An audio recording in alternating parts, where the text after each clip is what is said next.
Hey everybody, this is Arthur Schaper. Glad that I can finally take some time out of the busy 2 weeks that I've been catching up on a lot of work, a lot of writing I've gotten to do, a lot of comments I've been able to follow up on, and other projects that have emerged. So it's been, it's been 10 days.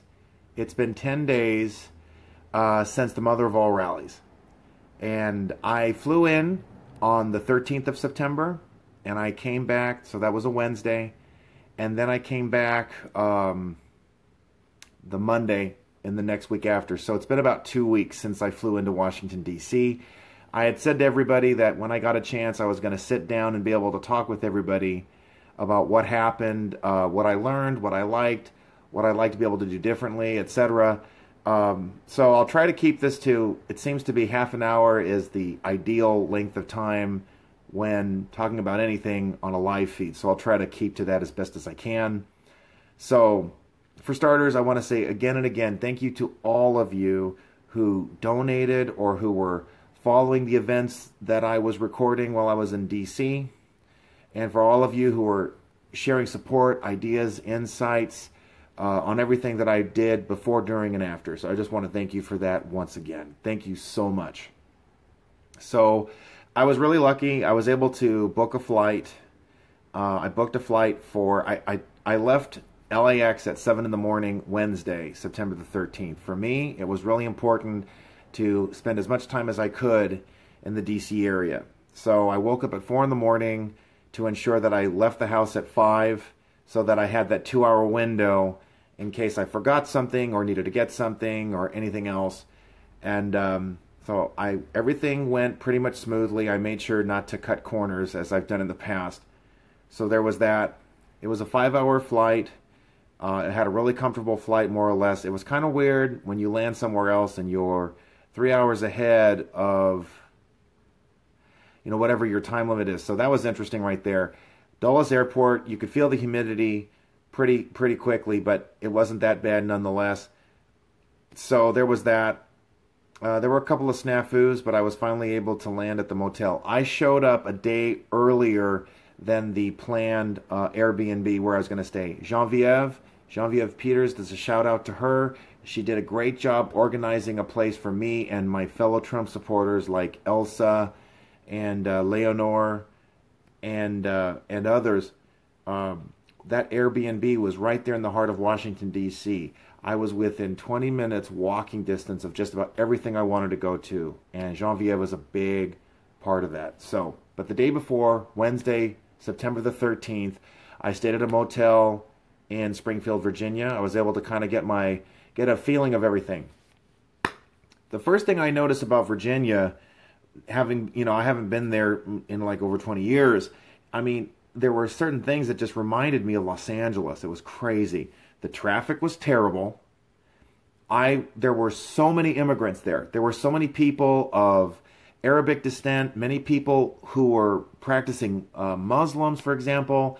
At all the service jobs, all the service work that I needed, whether at the motel or at the local restaurants, they were all immigrants. Most of them didn't speak English as a first language. I was surprised at the number of people of foreign birth, of foreign descent, who were there in the Virginia area. It was even more foreign feeling than even Los Angeles or Torrance. I was really surprised by that. The traffic was just terrible. But the weather was really nice. Considering it's mid-September. I know it's much worse. In the summertime. In the wintertime, it gets kind of cold. So that's something I haven't experienced yet. I had a pretty stable time. The next morning, before I drove into the D.C. area to go to the Airbnb right there in downtown, in D.C., almost every person I talked to was a Trump supporter. And the number one issue on their minds, though, was illegal immigration. They're all overwhelmed by it. The illegal alien population in the Virginia area has totally exploded, and it's just, it's shocked everybody in the area. One guy I was talking to told me very plainly that he was going to be leaving Virginia next year and moving to North Carolina because of the illegal alien population in Virginia. another guy was telling me how his, I mean, within 10 years, the whole area has just changed so much. It's just nothing like it was when he was growing up. MS-13 has infiltrated into the Virginia area. Kids are disappearing, getting killed, getting knocked off. It's pretty scary stuff. I mean, I'm like, am I in Los Angeles? I couldn't believe this. I forgot to mention, when I came in on Wednesday, I took a drive through D.C. I went to Maryland briefly. I did a quick protest in front of College Park, Maryland, a city that had voted to allow illegals to vote in their local elections. The good news is that they violated the charter of their own city, and that vote didn't amount to anything. So illegals will not be voting in Maryland. Not going to happen. Non-citizens will not be voting in Maryland. So I got into D.C. It was Thursday. Marco Gutierrez and Raymond O'Hara, we did a lot of walking around and we did a lot of protesting. I went to the Department of Justice. I went with the other two guys. I was dead set. I wanted to go to the I wanted to be able to go to as many elected officials' offices as I could. But I went along for the ride with the other two guys, with Marco especially. He was a lot of help. We went to the Department of Justice. We wanted to talk to Jeff Sessions. They don't even receive citizen lobbying appointments anymore. You can't get in. You have to have an appointment, and it has to be high-level criminal, matters that would allow you to be able to see somebody. So that was the way it is. It was striking to us. We saw all of these signs around the Department of Justice building and how they announced the importance of the rule of law in order to ensure liberty. And how for 8 years, all of that was under attack with Barack Obama. And finally, we're seeing the rule of law being enforced and respected again in this country. California needs so much intervention right now. And we were chanting outside. I had my bullhorn. I was yelling, Jeff Sessions, do your job. We need you to do your job. We need you to come into California and ensure that our laws are enforced, especially illegal immigration, to make sure that that's put to an end. Marco had some phone issues, so we ended up taking kind of some detours that were unexpected. I went to Georgetown. The first time I'd ever been in that area. It's really nice there. I'm sorry, let me just give a few shout-outs. Fernando, how you doing? Fernando Guzman, Fernando Garcia, fellow Trump supporters, Latinos for Trump, thank you for watching. Please feel free to share this. Thank you guys for tuning in on this Wednesday night. I'm just finally catching up with all the things that happened with the Mother of All Rallies. Okay, so Thursday, I was able to spend some time in Georgetown. That's a college town. It's very nice. It's very picturesque. I was able to eat at Martin's Tavern, a very famous tavern. Marco treated us all very well. We had a great time there. I got to go to the White House. I got to show up at the White House to see that. There were so many Trump supporters there. Marco and I, we had our Trump flags, and we took them out and we showed them for all the world to see. A lot of people took photos with us. There was a guy who was protesting the White House across the street. The guy's from El Segundo. And we were able to connect about the South Bay a little bit. There was a Trump supporter there. It was really good to connect with those people. They are very high maintenance about security. I inadvertently left my backpack, my rolling backpack, for about 2 seconds. And right away, one of the Capitol personnel said, "Get your backpack. Don't leave it there." Hey, Anthony. Hey, Anthony Garcia. How are you? Quick shout out. Thanks for following me. Thanks for staying in touch. The drug and the bomb sniffing dogs showed up immediately, and they were just sniffing around everywhere. We saw armed personnel right in front of the White House too. It was intense, but we had a really good time in spite of the weather. It was a little humid, but it was good. We went to Georgetown. We had dinner there. After everything got wrapped up, I said to Marco, I want to go to the U.S. Senate buildings. I wanted to speak to U.S. senators as soon as I could. Thursday afternoon, it started to rain really heavily all of a sudden, about 30 minutes of heavy, heavy rain. John Willis, how you doing? Nope, there were no bombs, I promise. We didn't come to threaten anybody. We ensured everybody that we were safe. We were happy, joyous, and free, peaceful Trump supporters demonstrating for our president, demonstrating for the victories that were going on. So there's that. So Thursday afternoon, the rain is falling pretty heavy. And I finally got into the Hart building. So there are 3 major buildings for the different Senate offices, for 100 senators, very large offices they tend to have. So I went to the Hart building. I went to Dianne Feinstein's office. I had enough time to talk to those staffers. And then I went to Dean Heller. Dean Heller is like one of the squish Republicans up for election next year, and I think he's lost. This guy is more interested in caring about the illegals, the DACA people, than fighting for what Americans need and what Americans want. President Trump did not run on an agenda of helping illegals. He ran on an agenda of caring about Americans. And I made a very strict point about that. I didn't get to go to Jeff Flake's office. He was another person. I wanted to target, but it didn't work out. I didn't have a lot of time at the U.S. Senate building that night, so I had to cut my losses. Genevieve had everything ready for us at the Airbnb, so I was able to stay there. We had a pool at the apartment where we were staying, so that was really nice. It was really good. It felt like a real vacation, but I was able to do a lot of great things at the same time, so that was good. So here we come to Friday. That was going to be a very heavy-duty lobbying day for me. I went to the Longworth building. I wanted to speak to as many House reps as possible in their office as I could. In fact, I had scheduled a meeting with one of the staffers from Congressman Mark Meadows of North Carolina. Meadows is the chairman for the Freedom Caucus. They are a very influential group in the House of Representatives. They fought to ensure a better Obamacare repeal. Stronger one than what was initially introduced. Chad Ulinsky was the name of the staffer. I met with him for a little over half an hour. I showed him intense videos of all the crap that we Californians are facing because of illegal immigration. The DACA kids, they're not kids, they're adults. They're young adults, they're radical, Marxist, activists. They don't have an affinity to this country. They're more interested. I want to just give a quick shout out. Patrick James, thanks for following. Out of everyone in this movement, I respect Arthur because he is smart and he is not about popularity. I really appreciate that. Thank you for your support. Tani Gonzalez, I think she really typifies that. I met her in Phoenix, Arizona, and she's working really hard to get rid of that creepy open border bigot named Raul Grijalva. Thanks for tuning in. So, okay. Chad Ulinsky listened to me for over half an hour. I explained how there should be no amnesty whatsoever. They need to arm themselves to fight the media's false narrative. These DACA kids are not little kids. They're not innocent people by and large. Some of them are good people, but they're here illegally. We must ensure support and enforcement of our borders and support for our sovereignty. No amnesty. There are plenty of resources. These young illegals need to go back to their home countries with their parents. They can make the world a better place. They can come back legally.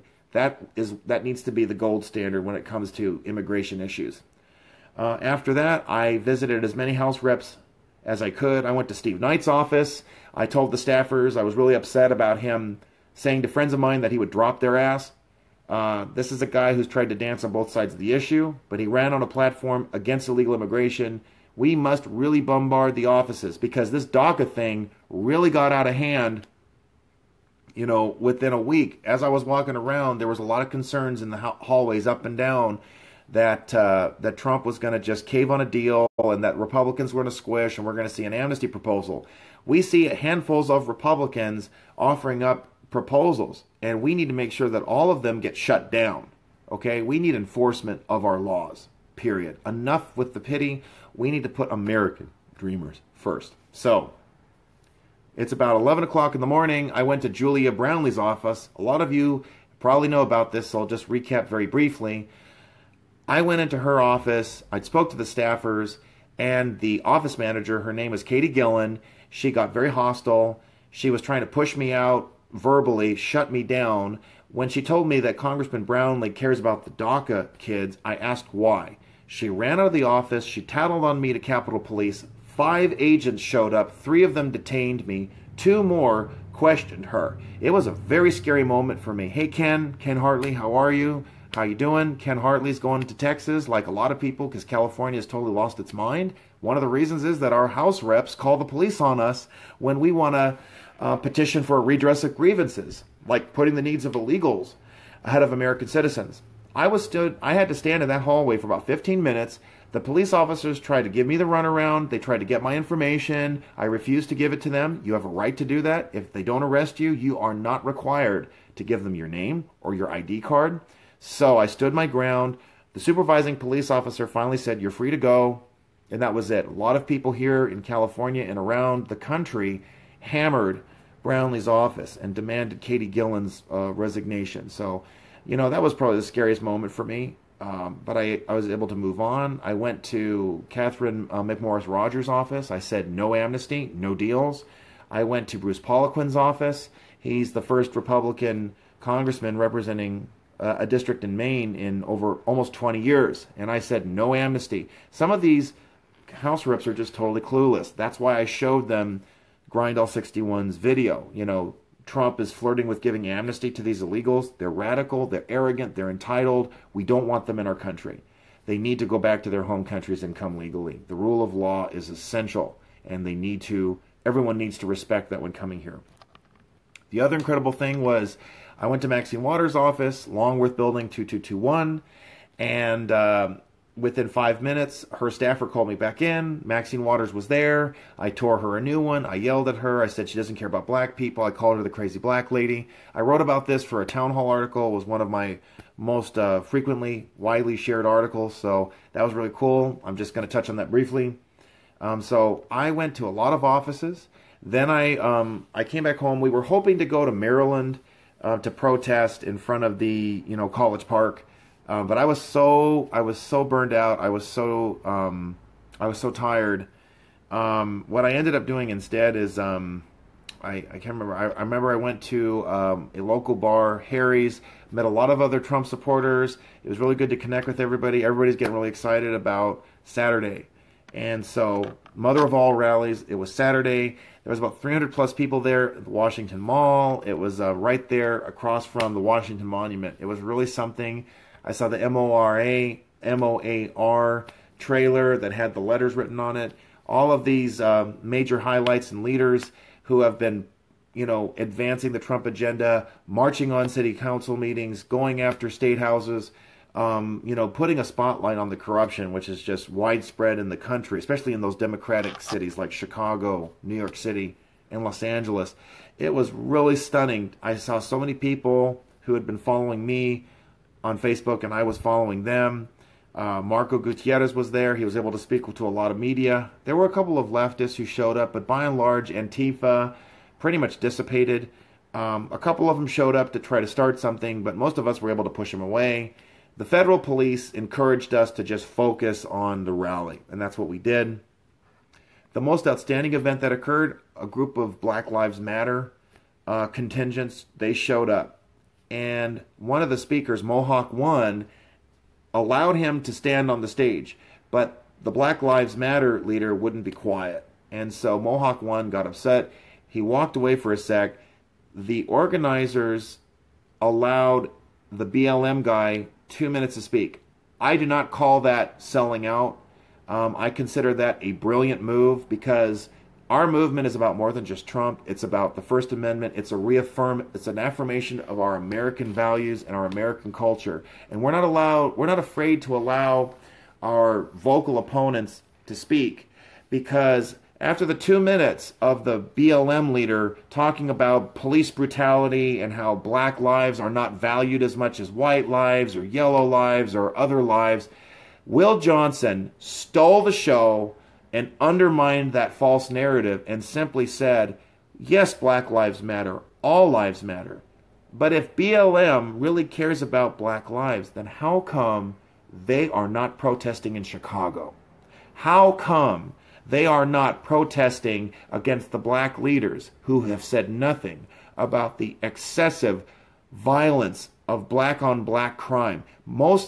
The number one enemy of a black life is another black life.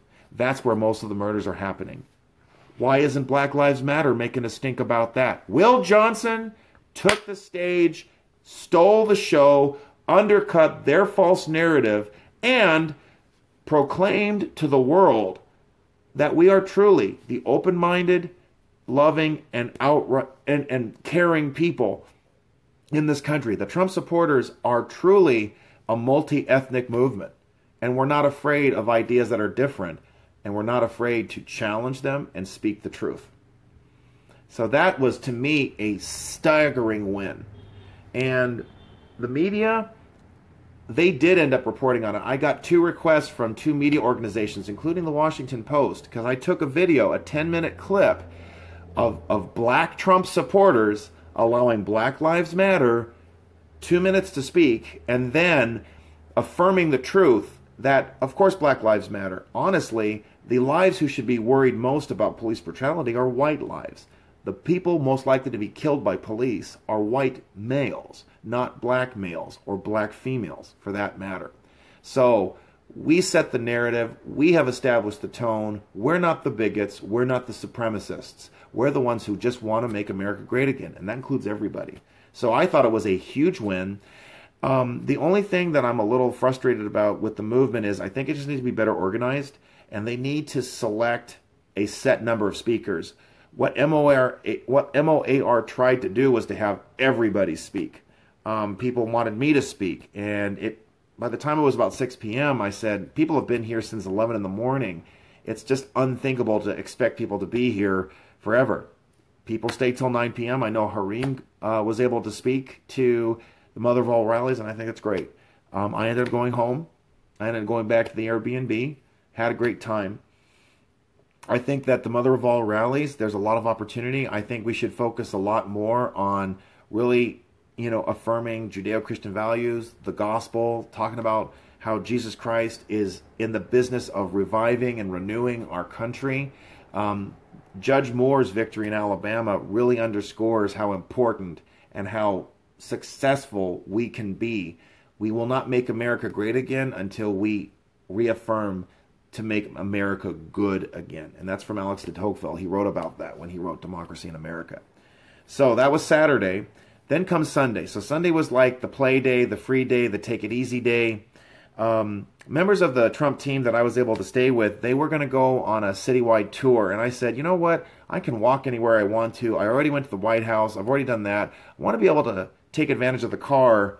I rented a car. Some people had suggested I not do that, but it was essential for me to do that. I had to drive out of Dulles. Did not want to try to rely on public transit for what it may be worth. I'm not really an Uber guy. I haven't been using that really. I'm not really comfortable with it. So I took my car and I said, well, here I am in the DC, the Delva, they call it the Delva Delaware, Virginia, Maryland area. I want to go to Maryland, and it might seem kind of weird to people, but I wanted to go to Delaware. I've never been there before. The state doesn't have, it seems like, an outstanding reputation. Delaware is the first state. They were the first to ratify the Constitution. So there's a first there. So it would be my first time to go to the first state. I said, this is on my bucket list. It's pretty incredible. You can go to all 3 states, Virginia, and then County DC. So 4 jurisdictions in 2.5 hours. And that's exactly what I did.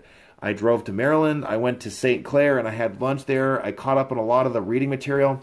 The congressional offices are so incredible. You get free copies of the Washington Post. You get free copies of the National Review, free copies of the Weekly Standard. You have all this great reading material.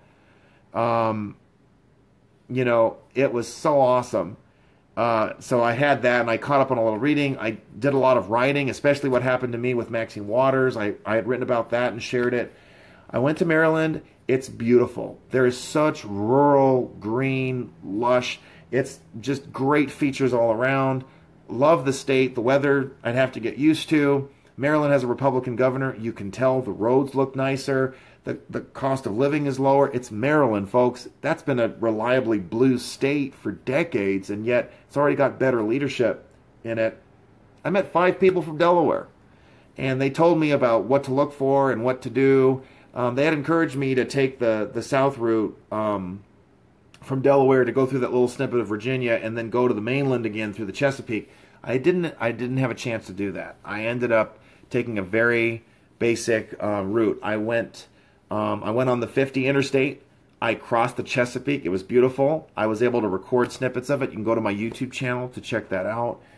Oh gosh, it was beautiful. It just was a lovely place. I would be happy living there, especially in the rural area on the the East Bay or the Eastern Bank. It's a nice area. And then I made it to Delaware.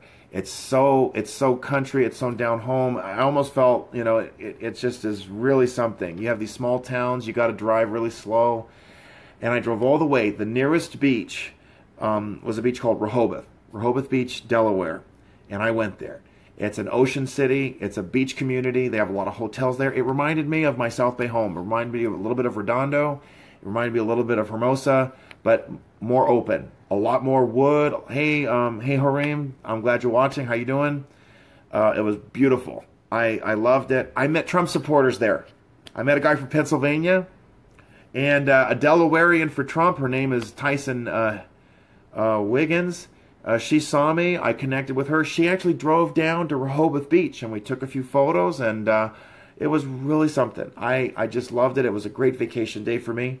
And they're building homes all over. And, you know, for a Californian, you know, when they talk about building a 4-bedroom home for $500,000, that's like paradise. You know, that's a steal compared to the housing prices that we have to deal with here in California. You know, it was just such a home-like feeling there. It just felt like the South Bay. Beautiful. The sand dunes were there. The only thing to be careful of is Delaware. It snows once in a while. It gets a lot colder along the beach, and the superstorm, like Superstorm Sandy, it really hit that area very hard too. So I mean, the weather's more inclement. It's not like here in the South Bay where the only thing we worry about is an earthquake once in a while, and even then, that's not bad. So after that, I drove home. It was a lovely drive, 2.5 hours, but it was a really peaceful time. It was something to take off the bucket list. Trump supporters everywhere. It was really something. Then came Monday the 18th. And so I had to fly out for it was a 4 p.m. flight out of Dulles.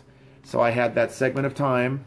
You know, I did everything. You know, I was able to, I wanted to make one more round visiting the U.S. Senate offices. I went to everybody. I went to Kamala Harris. I went to Chuck Grassley. I went to James Lankford. I went to every major U.S. Senator's office I could.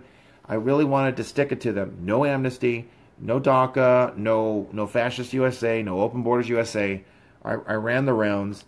I had an interesting time when I was at Kamala Harris's office. They said to me, we're not going to give you any of the contact information for the key legislators. That was really offensive to me. I was like, what? And then they tell me all of a sudden that they were going to run an emergency safety drill. So I'm in the U.S. Senate building.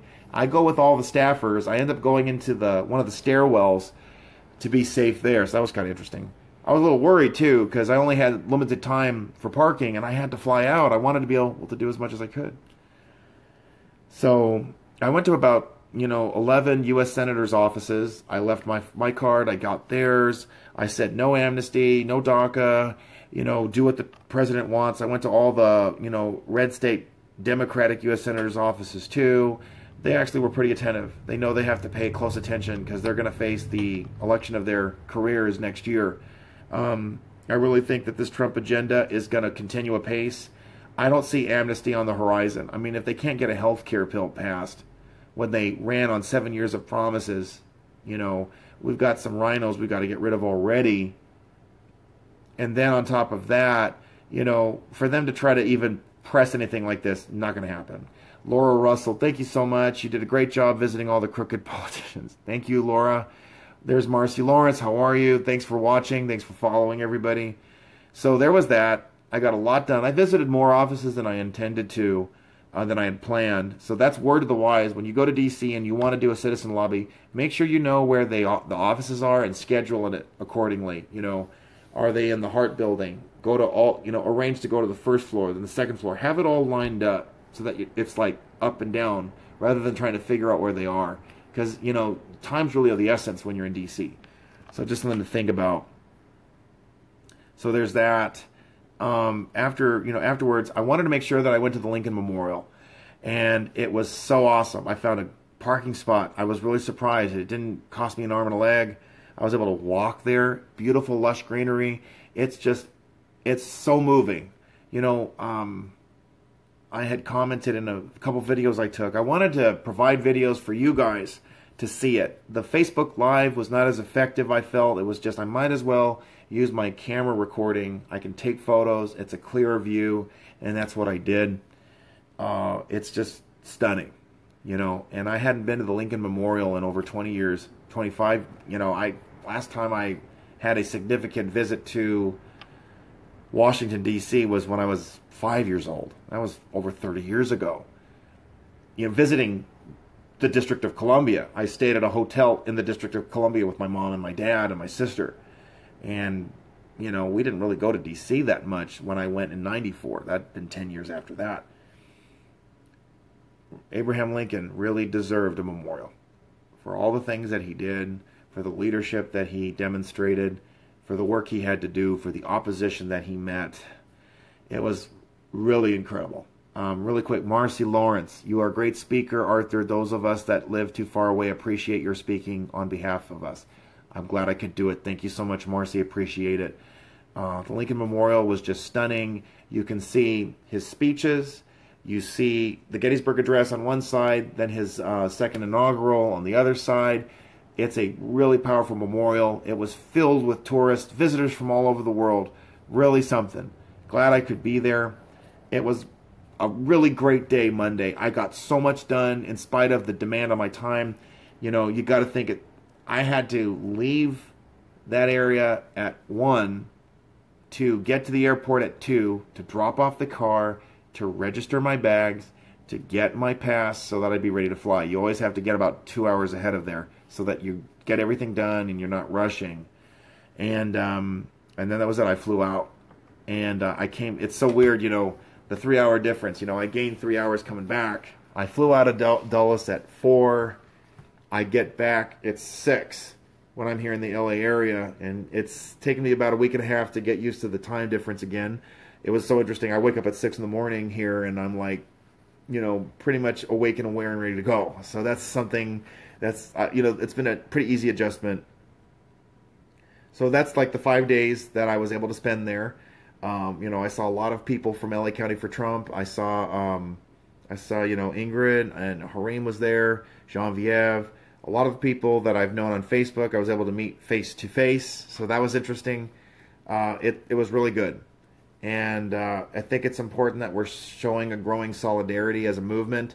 That's really important. I think we have to do a really strong and able job of showing people that you'll be safe.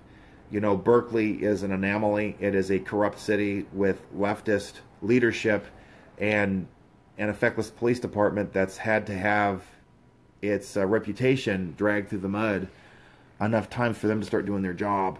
But Berkeley is very much an isolated case. From LA to Orange County to DC, police have done their job protecting us and ensuring that we are able to exercise our First Amendment rights. So that's just something that people should keep in perspective. Josie, hey, thank you, Arthur. You do amazing work for California. I wish there were at least 100 of you. My biggest goal and hope is that more people see what I do and learn about how I'm able to do what I do. It's by the grace of God. You keep receiving that gift of righteousness that Jesus paid for, that Jesus gives. That's the courage that I have, that everybody can have. So I just keep emphasizing that. That's so important to me. And more people share with me, Arthur, I'm doing what you're doing in Nevada. I'm doing what you do. I'm doing that in Maryland now. I'm doing that in other. That's the most important thing. So I would say that there's more and more people out there who are doing what I'm doing. And I love it, and I'm so grateful for that. It's so special that that's happening. So I covered the 5 days. I'm going to go back really quick. Friday, I would have to say, was the most intensive lobbying that I did. It was in the House. I went to as many members of the California delegation as I could. I went to the committee chairmanships. I went to Bob Goodlatte. He's the chairman for the Judiciary Committee in the House. No immigration bills will pass as long as he is there. He won't allow amnesty bills. So that's why they're trying to do a discharge petition. They're trying to get a bill onto the floor. So, just make sure that Bob holds his ground. We want to make sure that every politician remembers that the Trump movement is bigger than the president. It's about all of us. We want to make sure that we stand our ground, that every promise that was made to us, we want to see it fulfilled. They're building the prototypes for the wall right now along San Diego, which is excellent. The administration has cut off visas to all countries that will not take back their foreign nationals. We've also seen, Bob Corker has now resigned. This guy was anti-Trump. Judge Moore's, spectacular win in Alabama affirms that we want enforcement of our laws. We don't want amnesty. The president has lowered the number of refugees that this country will take. It's down to 45,000 a year. I think it should be lower than that. I think we should just cut it all off for now. Our country needs to really get its act together. And the travel ban. We've got, the travel ban has now been extended. The Supreme Court will not have a hearing on the initial travel ban. Trump got everything he wanted. There's no reason why anybody should have been raising a fuss about the initial travel ban. I mean, the president had banned those same countries before, so why is the President Trump being treated differently? It's just ridiculous. So I met with a lot of House reps. Believe me, people were calling in from all over. I would walk into offices and people would be picking up the phone and no deal, no amnesty. So this is very good. This is very important. I think it's worth our while to ensure that we keep on building our popular momentum, our people power momentum. We need to ensure that we fight for that. So I've wrapped up everything right there regarding what happened over the 5 days. It was a stunning event. I love Washington, D.C. I would have no qualms about living there. It's beautiful. It's clean. The humidity would be the only thing I'd struggle to get used to. And I don't know what the winters are like yet. I'd have to visit in December to really get a feeling for, do I really want to live here or not? I've been there in the summer. It's tough. Humidity is very hard to deal with. And let's face it, these East Coast states have to deal with a lot of other inclement weather, like hurricanes. I mentioned Delaware. Superstorm Sandy did its damage along that eastern seaboard. These are things that all of us I have to be sensitive to. The Mother of All Rallies, I feel, was a welcome success. I think seeing how the black Trump supporters welcomed Black Lives Matter and then flipped the script and affirmed the truth was a massive win. Some people feel that Black Lives Matter stole the show. Nope. The Trump supporters affirmed their preeminence and their moral authority. It was a brilliant move. Nobody could say for 1 second that the Trump movement, that the Mother of All Rallies, was shutting down dissent, not permitting people to have a point of view. And Black Lives Matter, they looked really bad, trying to push this aggressive anti-American agenda. This is important. We're not going to change minds until we show them that we're willing to listen to what's on theirs first. And Mohawk One and Will Johnson did an excellent job. And I don't think I would have had the fortitude to do that myself. Other shout-outs, the Proud Boys. They had an incredible show up. There's a guy named Ben Adams, I think. It was his first time speaking publicly. He did a really good job talking about an affirmation of the Judeo-Christian ethic. That was really stunning to me. Valentina Bankhead, she was able to quell potential disturbances. She belted out the Star-Spangled Banner. That was really impressive. We had veterans who spoke on the stage. That was really something too. We had a young man from Michigan and another young man from Maryland. Two post-millennial Trump supporters. They are the future. They are building up our future and ensuring that Make America Great Again is not just going to be a one administration, one term or two term wonder. There's a lot at stake. We as citizens are reasserting our power and making it very clear that we won't be bullied into silence, that we're not going to be afraid to speak out against globalist efforts, anti-American efforts, that we're not going to be afraid to call out the Democratic Party and their history of racism.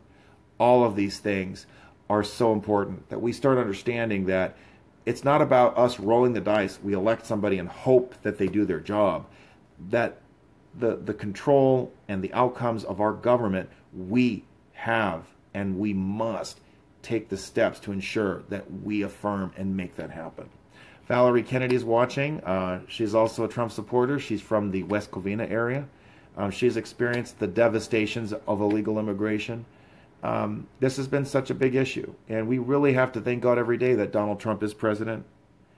And we shouldn't be sidetracked. There's going to be hips and slips. There's going to be skips along the way. What happened in Alabama, it may seem like what's going on here? Did Trump just get bad advice? I think it was a mixture of things. He was kind of stuck in Bill Mitchell, I think, put the best face on it.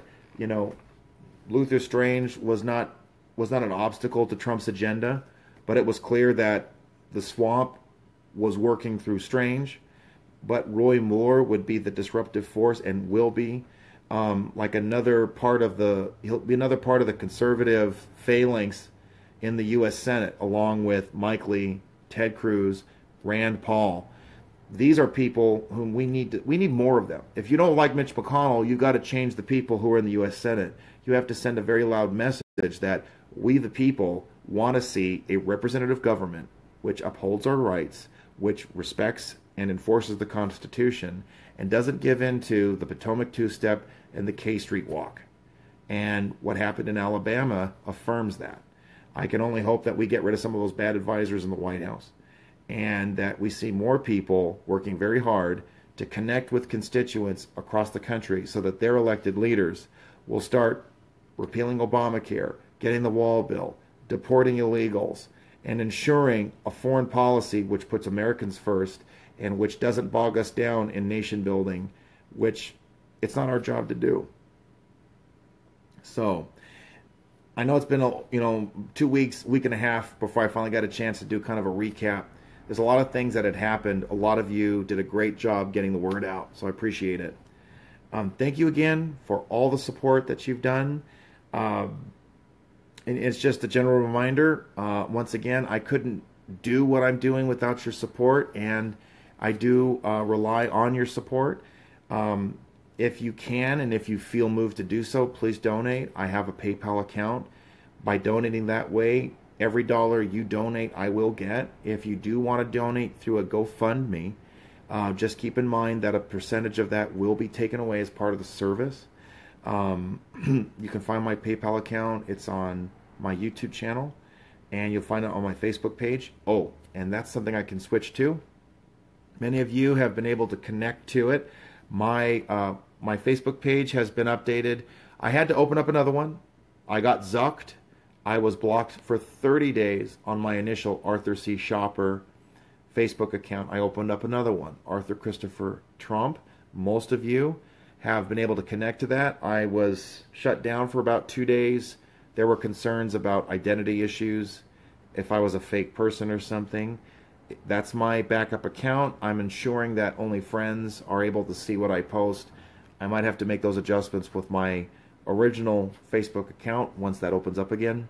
So people were telling me don't leave Facebook. I didn't know what recourses I had. This is working very well for me to have this. Antonio Blanco, thanks for watching. Helen Valdez, thank you so much for watching.